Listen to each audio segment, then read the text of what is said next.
Hi guys, welcome back to Yet News.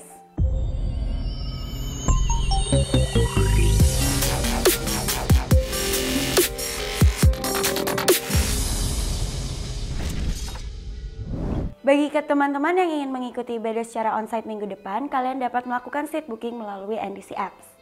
Dan bagi kalian yang ingin mengikuti ibadah secara online, kalian dapat mengakses melalui YouTube NDC. NDC Central Park dilakukan setiap hari Sabtu jam 4 sore di RPL Tower lantai 8. Dan NDC Living World dilakukan setiap hari Minggu jam 11 siang. Persembahan juga dapat dilakukan dengan cara men-scan QR Code yang ada di layar atau yang ada di kursi depan kalian. Persembahan dapat dilakukan melalui OVO, ShopeePay, Mobile Banking, GoPay, dan lain-lain.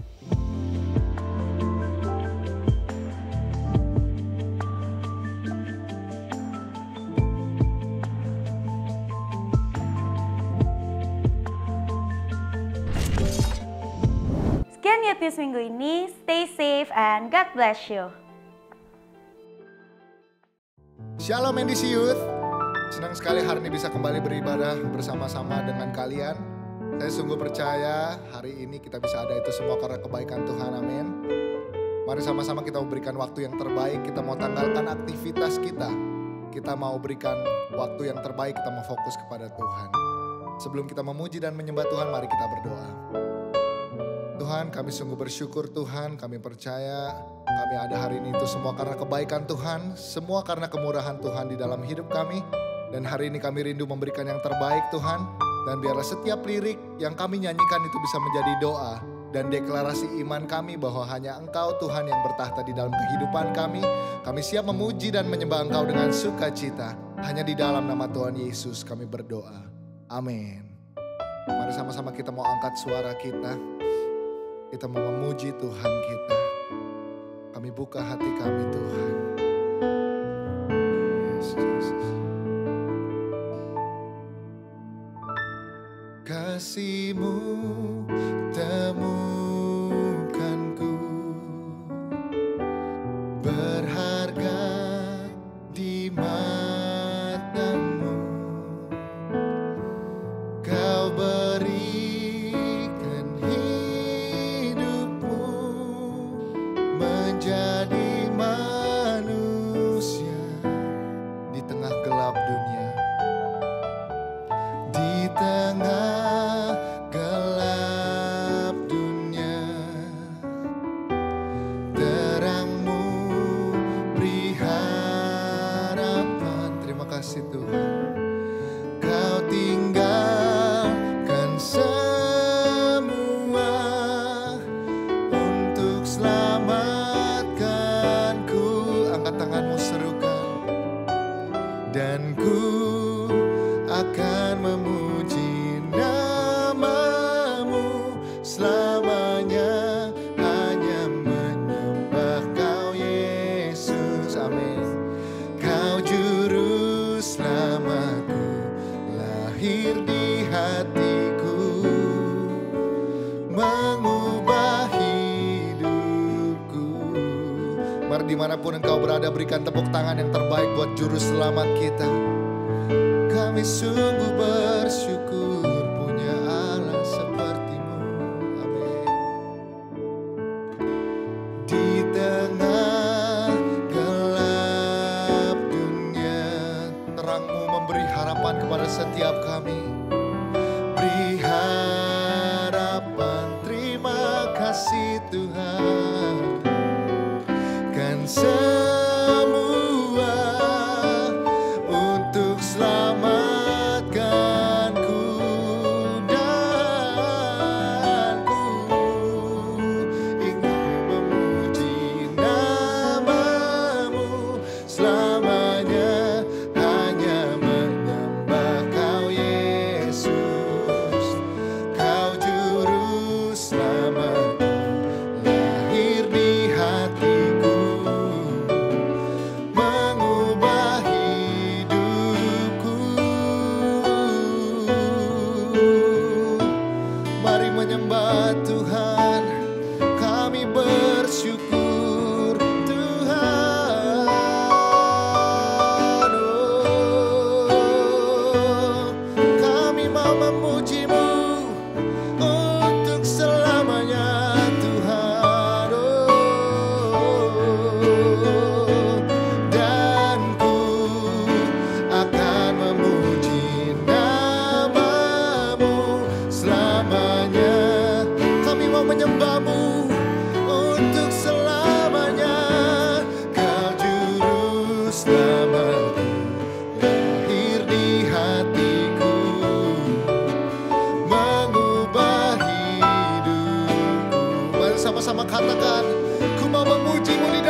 begitu baik Engkau juru selamat kami.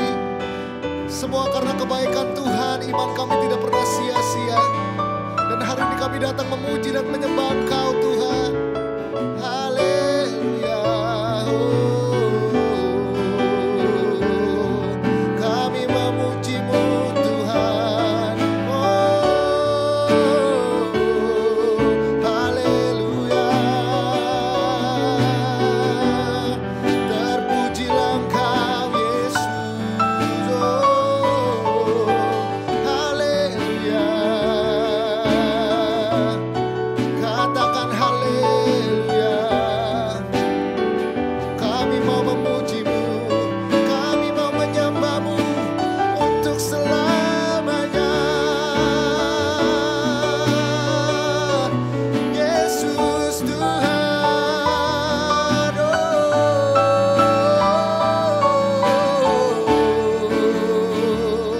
Haleluya.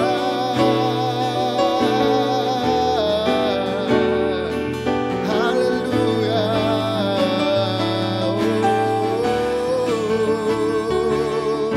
Kami mau memuji-Mu Tuhan.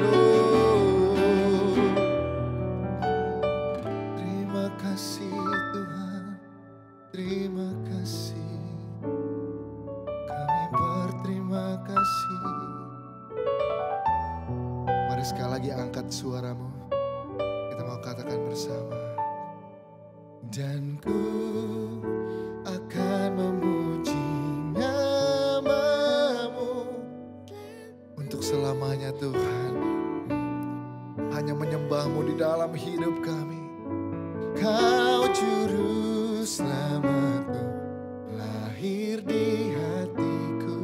Amin. Mengubah hidupku, mengubah hidupku. Sekali lagi katakan, mengubah hidupku. Berikan tepuk tangan yang terbaik buat Allah kita. Thank you Jesus. Terima kasih Tuhan yang baik, karena pada hari ini kami sekali lagi masih bisa punya kesempatan untuk beribadah secara online. Dan jika sebentar kami semua akan membuka hati kami dan mempersiapkan diri kami untuk bisa mendengarkan firman Tuhan. Tuhan yang buka hati dan pikiran kami, supaya kami juga boleh mengizinkan setiap firman ini boleh tumbuh dalam hati kami ya Tuhan Yesus. Thank you Lord, semua yang percaya dan siap mendengarkan, kita sama-sama katakan amin. Hey guys, welcome back to NDC Youth Online Service. Dan aku Jesslyn, very excited today untuk melanjutkan sermon dari tema bulanan kita, yaitu di bulan Desember ini. Kita membahas Song of Heaven atau lagu-lagu surgawi. Kenapa kita memilih judul ini? Karena kita semua tahu bahwa seluruh surga, seisi surga itu bersorak-sorai waktu Yesus itu datang ke dunia. Dan ketika beritanya disampaikan, semua orang tuh happy. Sehingga ini juga menjadi judul dari sermon aku pada hari ini, yaitu The Good News atau berita baik. Tapi sebelum itu aku ada pertanyaan buat kalian semua. Kita tuh sering kali kalau ngobrol sama teman gitu, atau lagi ada yang mau nyampein sebuah berita, kalian relate gak sama kayak, bro atau enggak, sis, gue ada berita nih, tapi ada dua, good news sama bad news. Lu mau dengar yang mana dulu? Bener gak? Pernah gak? Aku juga gitu sama teman-teman aku. Dan ini sebenarnya kerap terjadi kok di mana-mana gitu buat lucu-lucuan. Bro, ada berita nih. Lu mau denger yang mana dulu? Ada good news, ada bad news. Pilih mau yang mana. Nah, survei mengatakan most of us itu memilih mendengar bad news dulu. Berita buruk dulu deh. Kayak siap-siap di jelek-jeleknya dulu. Gue akan meresapi ini karena gue tahu nanti gue akan feel better dengan good newsnya. Bener gak? Kayak contoh nih, ini just for fun aja ya. Bad news, bukan bad news buat kamu sih, buat aku sih mungkin. Aku tadi pagi, kemarin sebenarnya tangan aku tuh luka. Tapi tadi pagi maksudnya baru aku obatin. Ini gara-gara aku lagi cuci gunting gitu loh, terus kayak secara carelessly aku teken-teken gitu, guntingnya malah kebeset gitu, jadi darah banyak banget. Terus aku kayak bengong dulu, baru sakit. Aku lihat dulu gitu, dan itu membuat tadi pagi aku nggak bisa main gitar. waktu lagi doa keluarga, lagi mesbah keluarga, ini mestinya my turn to play gitar, aku akhirnya ngomong ke papi aku, "Pap, can you play for me?" Jempol aku berdarah gitu, gak bisa. Tapi the good news is, nanti aku mau makan sama temen aku abis ini nih, abis aku syuting ini untuk kalian semua, I'm gonna eat with my friend. Nah, itu hal simple aja, jadi kayak tau gak sih, ini gue luka tapi ntar gue mau hangout sama teman gue gitu lah, something like that. Nah, kalian gimana? Kalian sendiri, kalian lebih suka denger bad news dulu atau good news dulu gitu? Lucu sih, kadang kita merasa akan diangkat lifted lebih baik kalau kita denger bad news dulu, karena kita akan denger good newsnya. Nah, kalau gitu aku sampaikan bad news dulu ya. The bad news is, sebenarnya kita semua ditakdirkan untuk binasa, guys. Dan ketika aku bilang kita semua ditakdirkan untuk binasa, aku minta kita meresapi sejenak, take the moment untuk membayangkan kita semua dihukum karena kesalahan kita, karena dosa kita, dan kita akan ada di neraka. Dan meskipun mungkin kita semua punya definisi yang berbeda-beda ya dengan yang namanya sendirian atau nggak tersiksa atau maut, ya bayangkan kita di sebuah kesendirian yang begitu dalam karena dosa-dosa kita gitu loh. Kita jauh dari Tuhan, terpisah dari Tuhan, kita dihukum karena kesalahan kita. But the good news is, nggak jadi guys. Kita nggak perlu melewati penghukuman itu karena Tuhan datang ke dunia untuk menyelamatkan kita. Mungkin kita udah bertahun-tahun ngerayain Natal, ngerasa biasa aja. Ketika ada kata-kata joy to the world, berita sukacita nih, kita ngerasa B aja. Bener gak? Soalnya kita semua lebih suka yang namanya bad news daripada good news. Padahal good news ini guys, listen to me ya baik-baik ya, gak akan terasa seperti berita yang biasa aja kalau kita sadar betapa pentingnya esensi kejadian ini. Kalau kita menyadari betapa dangerous dan menyedihkannya situasi kita sebelum ada juru selamat yang lahir, maka dengar berita ini kamu akan lega dan happy banget. Berapa banyak sih kita pernah lihat video tahanan-tahanan yang dapat hukuman mati, udah mau dieksekusi mati gitu, udah siap-siap, udah nangis, udah takut. Tiba-tiba last minute ada surat dari raja misalnya, kamu diampuni, nggak jadi. Oh, leganya, segernya, happy-nya, aduh thank you, bersyukurnya. Kenapa? Diluputkan dari maut. Sebenarnya seperti itulah respon kita yang akan kita dapatkan kalau kita menyadari kita baru saja diluputkan dari yang namanya maut. Let's take in the moment. The good news is kita semua gak jadi dihukum. Tepuk tangan dimanapun kalian berada. Terima kasih ya Tuhan udah lahir ke dunia ini, dan kita punya Tuhan yang luar biasa, yang mengasihi kita, yang mau kejar kita sampai menyelamatkan kita. Yuk kita buka ketika good news ini disampaikan ya di kitab Lukas 2 ayat yang ke-10 sampai yang ke-11. Lalu kata malaikat itu kepada mereka, jangan takut, sebab sesungguhnya aku memberitakan kepadamu kesukaan besar untuk seluruh bangsa. Jadi berita ini buat semua orang ya, gak kenal suku, gak kenal bangsa gitu. Hari ini telah lahir bagimu juru selamat, yaitu Kristus Tuhan di kota Daud. Hari ini lahir bagimu juru selamat. Dengan lahirnya juru selamat, kita semua tuh ibaratnya gak jadi mengalami maut, gak jadi dieksekusi, gak jadi dihukum. Menariknya di terjemahan Inggrisnya, Luke 2 verse 10 till 11, and the angel said to them, fear not, for behold, I bring you good news of great joy, that will be for all the people. For unto you is born this day in the city of David a Savior, who is Christ the Lord. Jadi ditulis good news of great joy. Jadi yuk kita take the moment, kita happy untuk momen ini. Tapi ada gak dari kalian yang gak relate? Sebenarnya gue ngerasa biasa aja Ci. Maksudnya Natal, berita baik, Kristus lahir. Krik, biasa aja gitu. Ada yang relate? Karena mungkin kalian bertahun-tahun ngerayain Natal di gereja, ya begitu-begitu aja. Bosen mungkin. Atau yang bikin kamu senang dan semangat, ya bukan berita baik ini, tapi ya mungkin fokus kita kadang lebih ke tukeran kado, Christmas dinner. Kalau aku lumayan looking forward Natal, karena aku suka banget ketika masuk mall ada lagu Natal sama dekor Natal. Meskipun itu terjadi setiap tahun, aku tetap seneng aja. Kayak hati tuh lebih hangat gitu. Tapi kan itu semua kan sebenarnya plus aja ya, itu kan kayak perasaan, kayak gimmick aja. Tapi esensi sesungguhnya adalah juru selamat kita lahir. Masalahnya berapa banyak dari kita pertama ngerasa biasa aja, mungkin karena Natal udah sering terjadi, jadi kita ya B aja gitu loh, nggak excited sampai bersyukur Tuhan tuh lahir, karena kamu udah nggak merasakan feeling itu. Atau kedua, mungkin di Natal kali ini emang kebetulan aja kamu lagi nggak happy. Misalnya ada yang baru putus, atau lagi ada masalah keluarga, masalah keuangan, sama ortu lagi nggak akur. Jadi kamu sebenarnya suka Natal, bersyukur, tapi emang seasonnya lagi nggak enak aja. Atau ketiga, emang kamu emang nggak emosional aja gitu, kayak enggak lah, nggak bisa. Tau gak sih ada orang-orang yang kayak ya udah poker aja ulang tahun, senang, diucapin seneng nggak? Seneng, tapi yang nggak juga nggak apa-apa gitu loh, yang lebih nggak bisa enjoy the moment seperti kebanyakan orang mungkin. Kayak lebih, tau nggak, ya hidupnya tuh flat, B aja. Lu seneng nggak? Seneng, emang muka gue begini gitu. Tau gak sih, aku punya teman kayak gitu, poker banget. Aku suka ngoceh, lu semangat dikit lah ketika lagi libur, lagi ulang tahun, lagi Natal, lagi Valentine.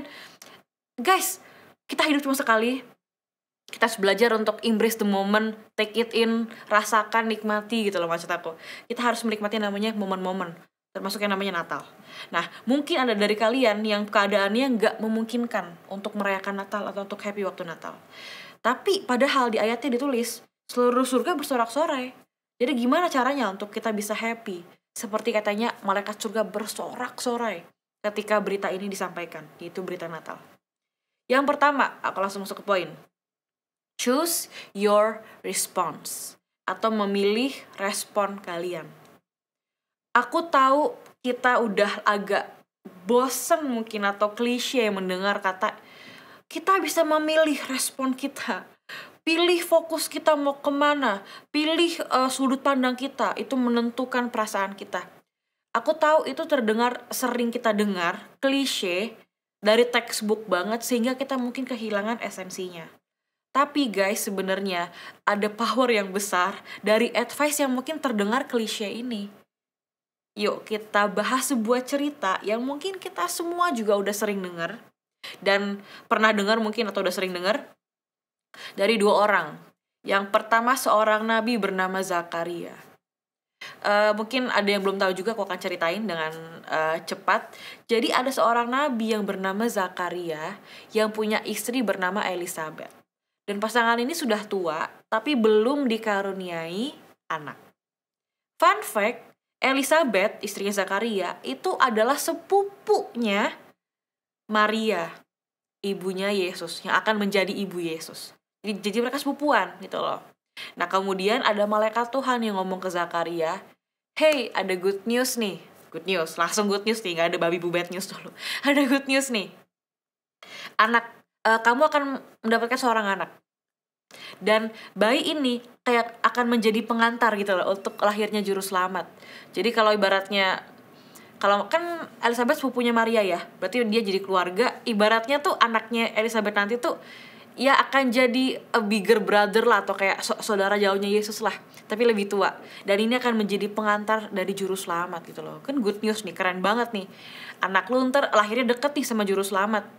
Tapi Zakaria malah responnya tuh, hah? Mana mungkin? Kan aku udah tua, istri aku juga udah tua. It's impossible. Akhirnya malaikatnya marah dan bilang, ya udah kalau nggak percaya, udah kamu akan bisu sampai anak kamu nanti lahir. Dan itu terjadi. Kemudian nggak lama kemudian Elizabeth mengandung. Dan selama Elizabeth mengandung, yaitu 9 bulan itu, Zakaria tidak bisa berbicara, dia dihukum menjadi bisu. Itu respon yang gak oke banget dari seorang nabi mungkin ya, ketika ketemu dengan malaikat Tuhan. Nah, tokoh kedua yang aku mau ceritakan adalah, ya tidak lain dan tidak bukan, adalah Maria, ibunya Yesus. Semua masih ingat ceritanya waktu malaikat Tuhan menyampaikan berita kalau Maria akan mengandung, padahal dia belum bersuami ya. Maria ngomongnya begini, di Lukas 1 ayat 38. Kata Maria, sesungguhnya aku ini adalah hamba Tuhan.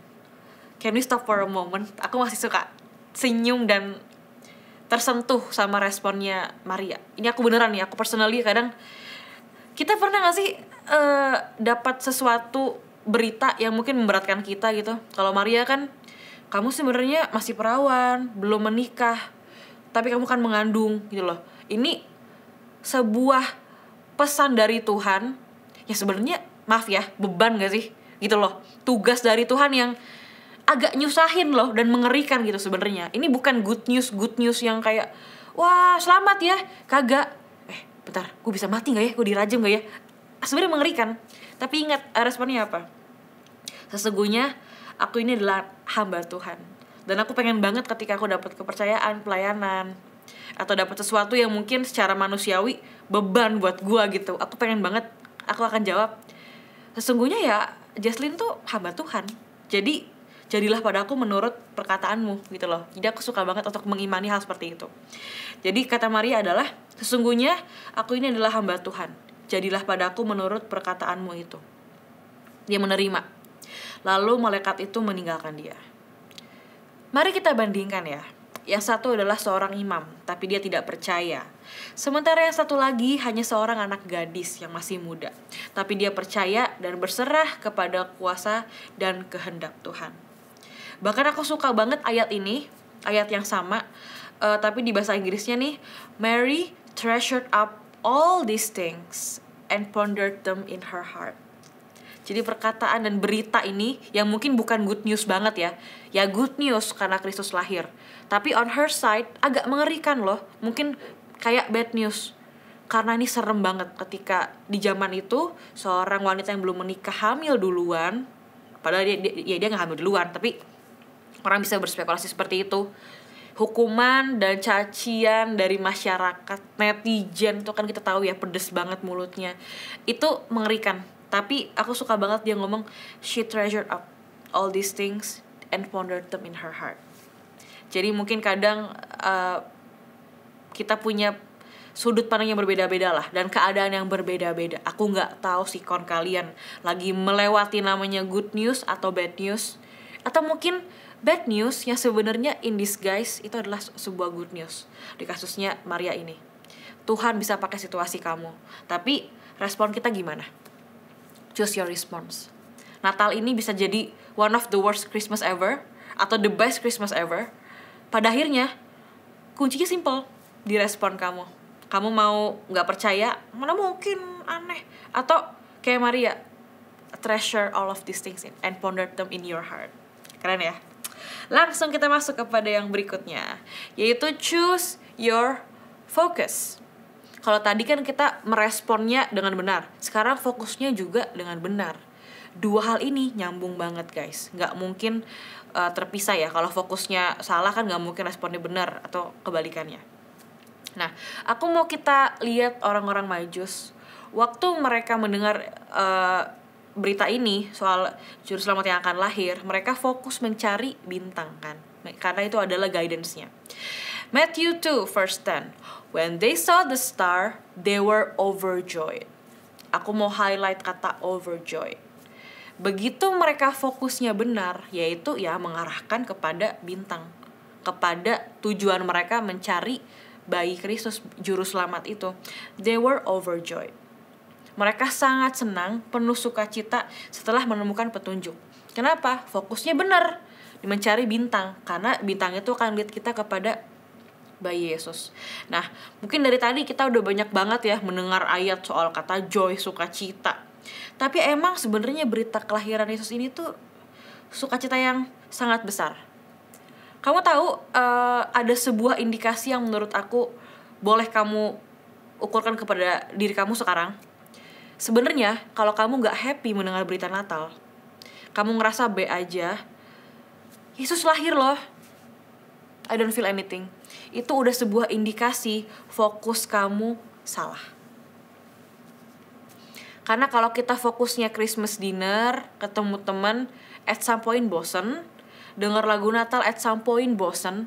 Tapi kalau kamu kembali diingatkan, kalau kamu baru saja diluputkan dari sebuah maut karena Yesus lahir, harusnya ini berita yang sangat luar biasa. You will be overjoyed. Jadi kalau kamu bertanya kepada diri kamu sendiri, apa ya pertanda aku ini udah salah fokusnya atau masih benar? Sekarang kamu tanya, are you happy with this good news? Apa good newsnya? Juru selamat lahir.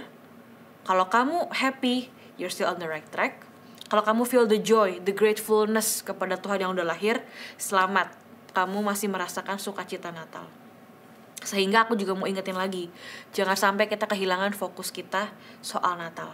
Karena yang terpenting, yang paling spesial bukan soal selebrasi, bukan dekorasi, bukan kado, bukan Christmas dinner, tapi juru selamat kita lahir. Aku akan tutup firman Tuhan hari ini dengan quote, "The magic of Christmas is not in the presents, but in His presence." Keajaiban Natal itu nggak cuma di hadiah, nggak sekedar di hadiah, tapi di hadirat Tuhan. Yuk di Natal kali ini, apapun keadaan kalian, kita mau meresponi good news ini dengan baik, yaitu bersukacita karena kita diluputkan dari maut dengan lahirnya Juru Selamat kita. Ya teman-teman, mari kita berdoa. Bapa dalam surga, kami bersyukur untuk firman-Mu yang luar biasa pada hari ini, dan biarlah kami bisa belajar bersama-sama untuk menentukan fokus kami dan respon kami kepada the good news ini dengan respon yang benar. Karena kami bersyukur punya Tuhan yang luar biasa, yang begitu mengasihi kami, yang mau lahir untuk kami semua. Terima kasih ya Tuhan Yesus, kami berdoa. Haleluya, amin. Oke guys, sudah selesai firman Tuhannya. Semoga kalian bisa happy di season Natal kali ini. Enjoy your weekend, see you next time, and God bless you.